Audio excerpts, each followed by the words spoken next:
The Galveston Hurricane of 1900. Galveston, Texas. Before the storm hit. In 1900, Galveston, Texas was a busy commercial port. It was also a popular place to vacation.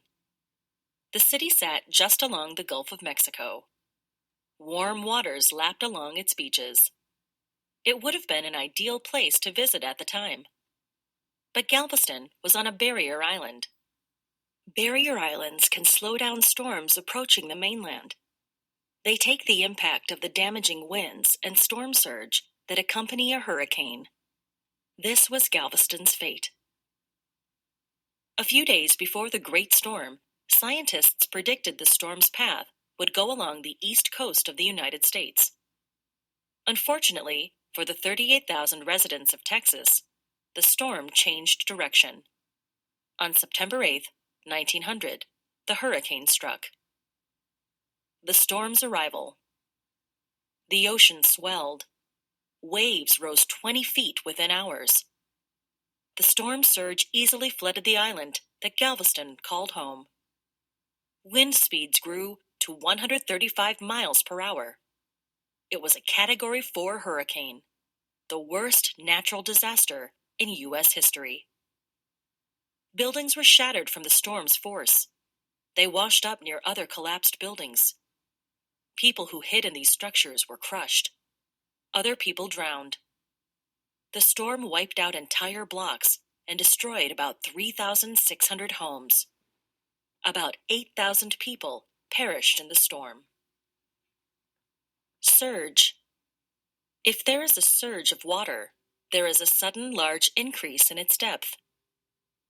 Perished. When people or animals perished, they died. Milton Elford was a young man living in Galveston with his mother, father, and a young nephew, Dwight. Milton was the only member of his family to survive the storm. He described his experience in a letter to his brothers in North Dakota. This portion of his letter begins as the rising water and intensity of the storm persuade the family to leave their home for a sturdier brick house across the street. We left our house about 4 o'clock, thinking we would be safer in a larger house, not dreaming that even that house would be washed away.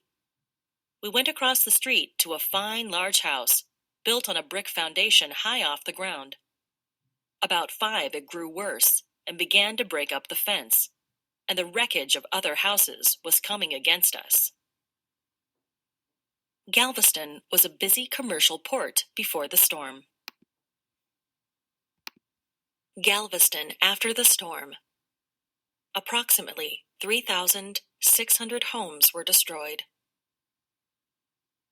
7. We had arranged that if the house showed signs of breaking up, I would take the lead and Pa would come next, with Dwight and Ma next. In this way, I could make a safe place to walk, as we would have to depend on floating debris for rafts. 8.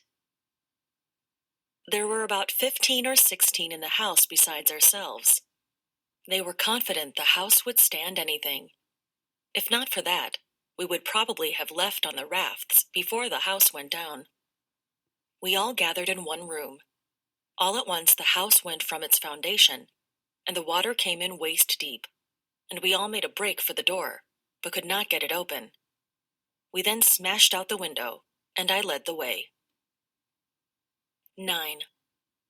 I had only got part way out when the house fell on us. I was hit on the head with something, and it knocked me out and into the water head first. I do not know how long I was down, as I must have been stunned. I came up and got hold of some wreckage on the other side of the house. I could see one man on some wreckage to my left and another on my right. I went back to the door that we could not open. It was broke in, and I could go part way in, as one side of the ceiling was not within 4 or 5 feet, I think, of water. There was not a thing in sight. Debris. Debris is the piece of something that was broken or destroyed.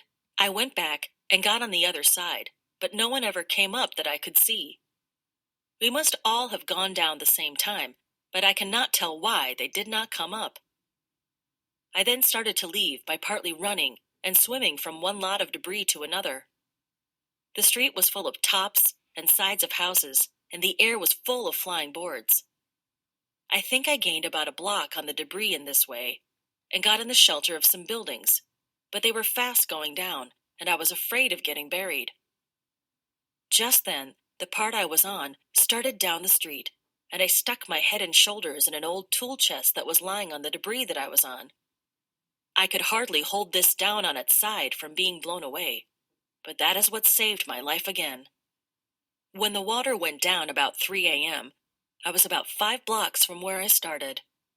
My head was bruised, and legs and hands cut a little, which I did not find until Monday, and then I could hardly get my hat on. As soon as it was light enough, I went back to the location of the house, and not a sign of it could be found, and not a sign of any house within 2 blocks, where before there was scarcely a vacant lot. The storm shattered buildings and destroyed entire blocks of homes. After the storm. The storm passed in the early morning hours of the next day. The residents of Galveston began the task of cleaning up the wreckage and rebuilding the city. These efforts included raising the buildings up to 17 feet by pumping sand beneath the foundations. A sturdy seawall was built along the ocean front. But what was once the busiest seaport in Texas was forever changed.